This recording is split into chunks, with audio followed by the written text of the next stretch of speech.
And for more on Trump versus the Pope, Canada Moss is a professor of the New Testament and early Christianity at the University of Notre Dame. Always good to see you, Canada. Great to be here. Let's go ahead and talk about this. All right, the Pope pretty much just inserted himself into Republican politics. Are you surprised to see this? I am surprised. Pope Francis has not spoken this sharply about any individual person before, but he was drawn into the debate by Donald Trump himself, who had commented on the politicalness of this Pope. So I'm surprised to see him speak so sharply, but I think at this point he's becoming quite frustrated. And this is the same Pope who said, quote, "Who am I to judge?"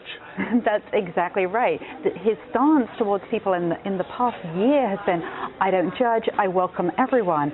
But now he's encountering a potential leader of the free world who's talking about excluding others, and that doesn't sit well with him. I want to talk about a Trump staffer now. Dan Scavino pointed out that the walls around Vatican City have been there for centuries. However, they were built during a time when the Pope was more of a political leader in the entire world. What has changed? Well, since then, the Pope has become much more a religious figure, less a real political player. And we have to bear in mind that these walls are hundreds of years old, and that Francis himself, by building showers for the homeless and inviting the homeless into Vatican City, has displayed just the kind of generosity and compassion that he wants to see people in the United States display towards immigrants in Mexico. In Canada, speaking of Mexico, during his trip there, we have seen moments of frustration from the Pope, rare moments, I should add. In certain instances, as he's traveled, he's spoken about how leadership is failing around the world, of course, and we see in Europe a flood of desperate refugees who are trying to escape ISIS, and we talk about the mass starvation, including the pictures that are coming out there of these beautiful children there who are struggling and starving. Has this all built to a point where the Pope is ready to speak out more vehemently?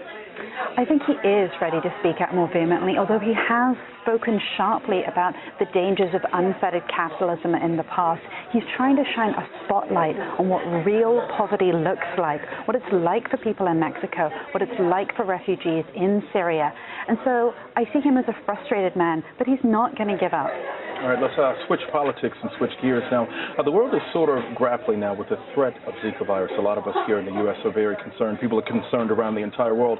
The Pope was asked about whether it was okay to use contraceptives to prevent pregnancies in these scenarios, and he said that it was, I quote, on right here, was the lesser of two evils. What did he mean by that, and how significant is that kind of statement there?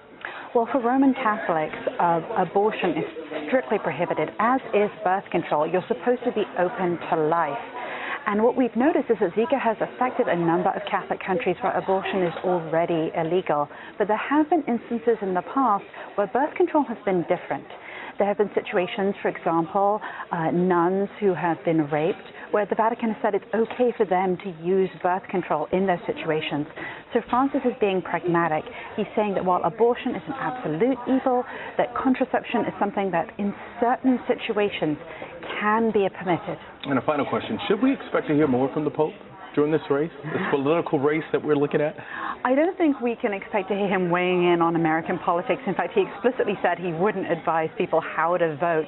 But I think we'll see him used, especially in this race by the GOP candidates, as an example of perhaps what they don't want to see in America. It is already in play. Canada, thank you. Always good to see you. Thank you.